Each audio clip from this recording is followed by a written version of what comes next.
Hi friends, मैं मस्त हूँ और मस्त की अपेक्षा रखती हूँ। एक सेठ था, उसके 3 बेटे 3 बहू थी। उसकी पत्नी मर चुकी थी। उसकी कोई बेटी नहीं थी। उसको बेटी का बहुत ज्यादा लगता था। वो किसी भी संत महात्मा के पास जाता, उसको बोलता कि मेरे बेटी नहीं है, बेटी नहीं है। तो एक संत ने कहा कि तू बरसाने का रहने वाला है, तो राधा रानी को ये अपनी बेटी के रूप में बना ले। बोला ठीक है। और उसने क्या करा कि एक राधा रानी की फोटो लाई और उसको अपने घर में सजाती है। सुबह आरती करता, राधा रानी की भी करता, उसको अपनी बेटी की तरह मान लिया था। अब उसको अच्छा लगने लग गया था कि मेरे एक बेटी तो है। तो एक दिन एक मणिहारिन आई। मणिहारिन जो चूड़ियां पहनाती है, वो बोली कि आपके भी घर में सबको पहना दो। बोला हाँ पहना दो। तो 3 बहूएं आई। ब्रज की परंपरा के हिसाब से इतना घूंघट लेके आई। तीनों बहुओं ने चूड़ी पहनी और फिर चौथा हाथ भी आया। तो मणिहारिन ने उसको भी चूड़ी पहना थी।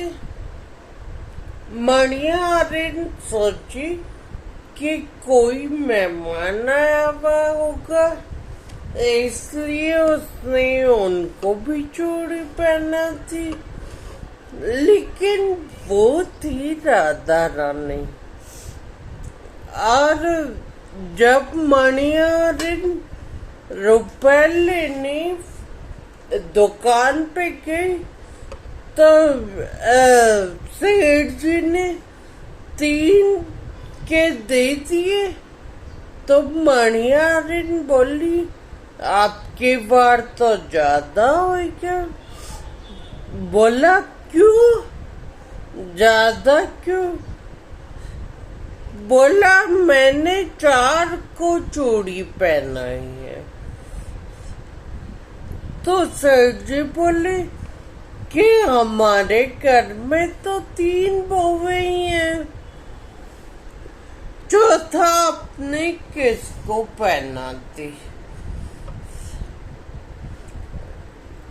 सेठ जी ने ये बात उस टाइम करके उसको मणिहारिन को बोल दिया कि यदि चौथा होएगा तो मैं तेरे को घर पे आकर पैसे दूंगा। 3 बहुओं को पूछा घर जाकर कि चूड़ी किस किस से पहनी। तो 3 बहुएं बोलती हमने पहनी, हमने पहनी, हमने पहनी। तीनों बहुओं के जब ये सुना तो वो बहुत गुस्सा हुए मणिहारिन पर कि उसने चौथी चूड़ी का कैसे बोल दिया, जब मेरे घर में 3 ही लोग हैं।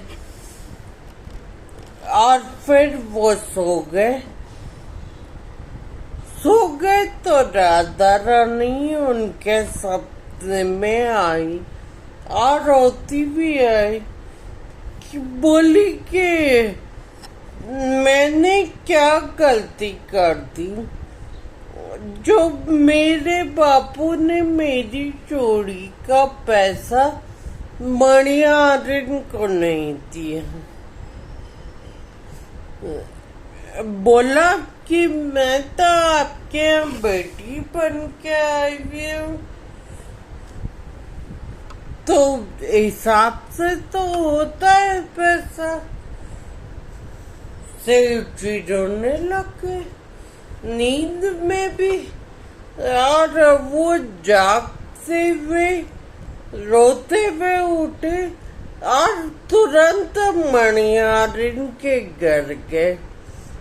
उसको एक चोरी का और पैसा दिया और मणियारिन को बोला कि गलती हो गई मुझसे, आप 4 चोरियों के पैसे ले रखे। धन्यवाद।